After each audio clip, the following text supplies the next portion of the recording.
Are you seeing the Sti Library DLL missing from your system directory? I'm Sophie Chen, a Windows system specialist. I'll guide you through the technical resolution to protect your PC's internal communication.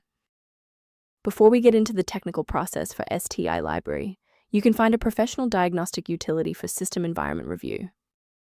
This is the Sti Library, the still image Sti Library. It provides the unmanaged foundation for Windows image acquisition, managing the localized push-button events for scanners and cameras. It bridges hardware signals to the localized Windows WIA service. Knowing the file's purpose is helpful, but now we need to physically restore it. Sti is a system-critical file that Windows manages internally. To repair it, run the sfc/scan now command from an elevated command prompt, which will scan for and replace any corrupted OS-level components.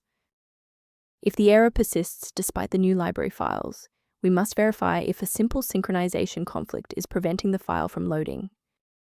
A standard reboot clears out temporary memory conflicts and gives the Windows loader another chance to properly register the Sti library component during startup. Before you restart, bookmark this video or hit the like button.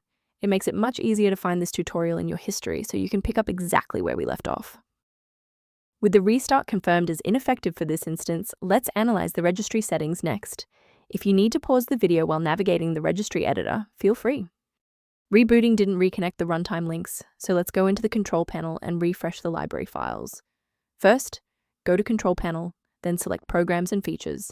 Second, find every Microsoft Visual C++ redistributable, 2005 through 2022. Third, right-click each and select Change, then select Repair.